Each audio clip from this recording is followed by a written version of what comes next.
I'm Doug with jerky.com, and today in our test kitchen, we're making a classic crock-pot recipe into jerky. So let's make Mississippi pot roast beef jerky. All right, we're gonna start with our beef, 2 pounds of pre-sliced I have round. I always have everything pre-sliced, ready to go. Pre-measured in 2-pound batches. We're gonna use half a cup of beef bouillon, half a cup of our jerky butter. It's a non-dairy jerky butter powder. Half a cup of ranch, half a cup of water, which will help act as a carrier to carry those flavors deep into the meat. And then we're going to use a whole jar of pepperoncini juice. Now, that's my first time making this one, so I have no idea how much of this to use. A lot of times, stuff like this is kind of used as at your taste. Some people want a stronger flavor. Some people don't want less of a flavor. So I've never made it, so I'm just doing a whole jar. We'll start there, see where it goes.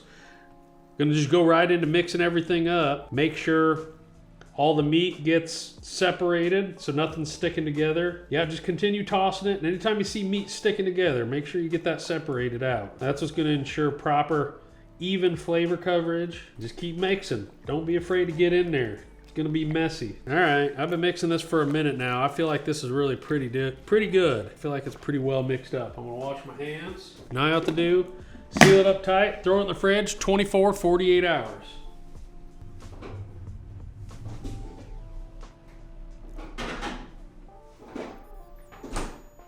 All right, it's been about 36 hours on the Mississippi pot roast.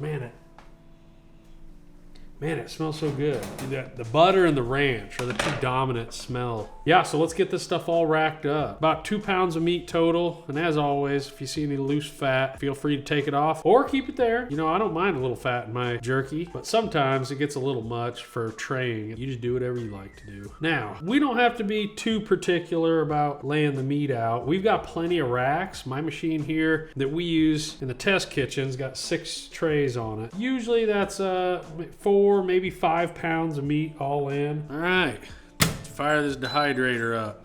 Now you're gonna wanna set your time and temperature for your desired texture. On this machine, I know 140 degrees for about 4.5, 5 hours is where I'm gonna land. All right, I could tell before I even opened the door, this stuff is overcooked. But here's the deal.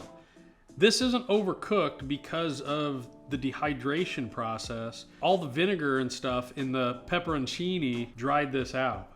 The texture feels okay. It's not as dry. Most of the dryness is on the surface. It's got some moisture in the middle. Interesting texture. We've got no choice on this one. Calling this one done. So this one really looks quite a bit different than what we usually get. Usually jerky has a darker color, richer color. This really has a whitish, yellowish color. It's really all the vinegar that comes with the pepperoncini. Really gave this a completely different color. Texture-wise, it's not as bad as it looks. It still has some moisture to it, and it has a pretty good texture. Definitely drier on the surface. Let's give this one a try. This is one of those flavors that the more you chew it, the more the flavor comes out. It's definitely rich with the butter and the bouillon, and you can definitely get that pepperoncini coming through at the end. This isn't my normal flavor that I would gravitate towards, but surprisingly I enjoy it more than I thought I would. Very interesting, very interesting. Overall, I'd have to say it does taste like the Mississippi pot roast.